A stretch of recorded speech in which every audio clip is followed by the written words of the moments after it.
Assalamualaikum warahmatullahi wabarakatuh. Alhamdulillahirrahmanirrahim.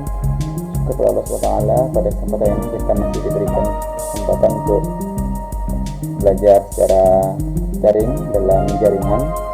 Pada kesempatan ini saya Rahmat Wijaya akan berbagi dan saling belajar mengenai topik teknik mesin sepeda motor untuk kelas 10 SMK, dimana pada kesempatan ini kita akan membahas materi yaitu alat ukur mekanik. Baiklah, yuk kita mulai bersama-sama.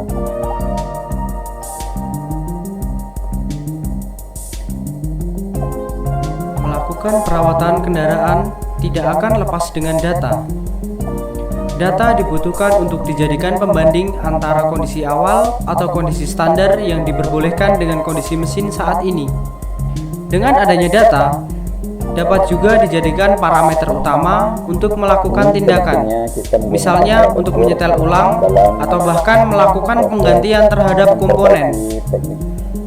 Bagaimana cara mendapatkan data kondisi kendaraan? Data-data tersebut diperoleh melalui pengukuran. Dalam teknik kendaraan ringan, alat ukur yang digunakan sangat bervariasi. Untuk mendapatkan data yang akurat, selain alat ukurnya sesuai, cara pengukuran dan variabel yang diukur harus tepat. Dalam media interaktif ini, akan dijabarkan 3 jenis alat ukur, yaitu alat ukur mekanik, elektrik, dan pneumatik.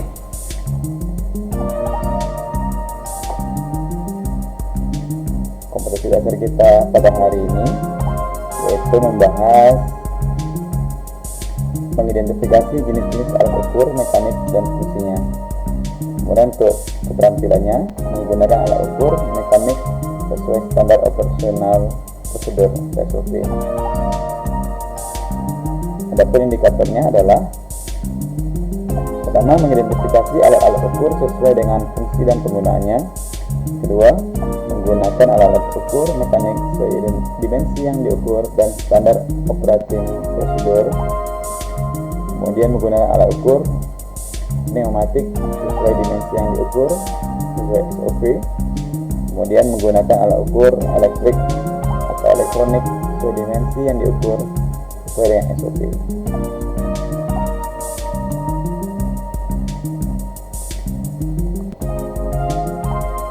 Ini kita bahas satu persatu, yaitu alat ukur mekanik jangka sorong. Jangka sorong adalah alat ukur yang dipergunakan untuk mengukur dimensi suatu benda dengan ketelitian hingga 0,1 mm. Dalam praktek sehari-hari, jangka sorong punya banyak sebutan antara lain Mister Geser, Vernier Caliper, Mister Insert, Skate Mat, dan Stigmat. Ini adalah bentuk jangka sorong. Jangka sorong disebut alat ukur serbaguna karena dapat digunakan untuk melakukan pengukuran sebagai berikut.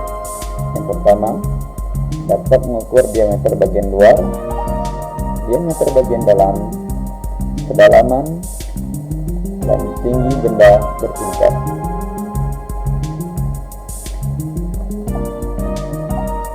Bagian-bagian jangka sorong.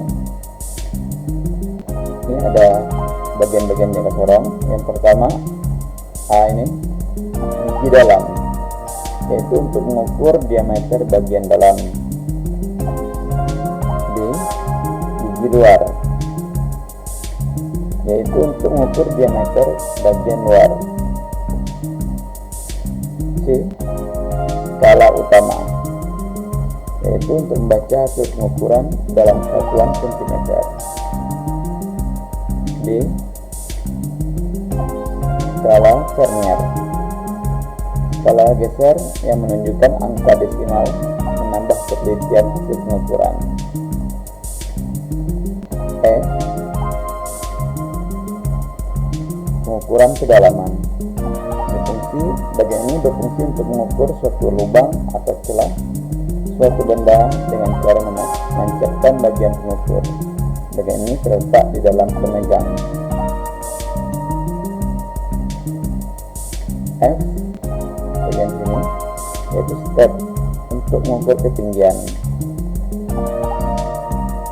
G. Baut pengunci untuk mengunci skala geser agar hasil pengukuran tidak berubah.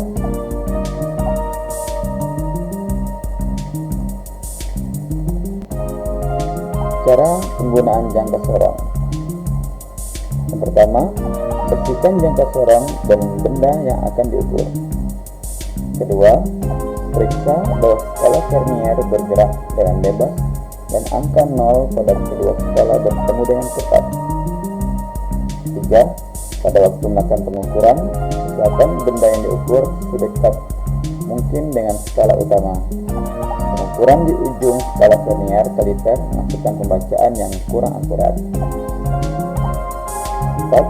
Tempatkan vernier kaliper tegak lurus dengan benda yang diukur. Mari kita lihat video cara mengukur menggunakan vernier kaliper. Cara menggunakan jangka sorong. Kalibrasi jangka sorong. Sebelum menggunakan jangka sorong, pastikan jangka sorong dalam kondisi yang baik, yaitu tanda 0 pada skala vernier lurus dengan tanda 0 pada skala utama. Jika tidak lurus, bersihkan outside jaws dengan lap. Jika tetap belum 0, gunakan jangka sorong yang lain. Mengukur benda ukur bagian luar. Tempatkan benda ukur pada outside jaws dengan menggeser batang geser jangka sorong keluar. Selanjutnya, geser batang geser ke dalam sehingga menjepit benda ukur. Kencangkan baut pengunci dan baca hasil pengukuran jangka sorong.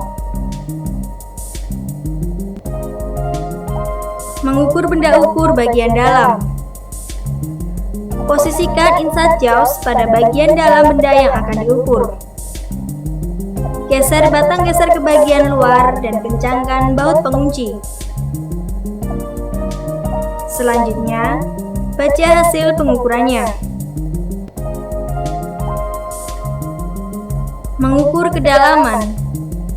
Dengan menggunakan depth bar jangka sorong, ukurlah kedalaman benda ukur.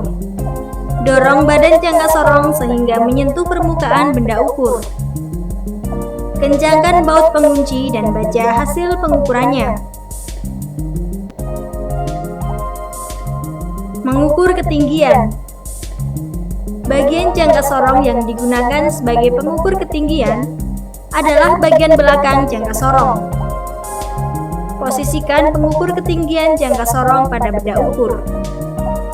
Kencangkan baut pengunci dan baca hasil pengukurannya.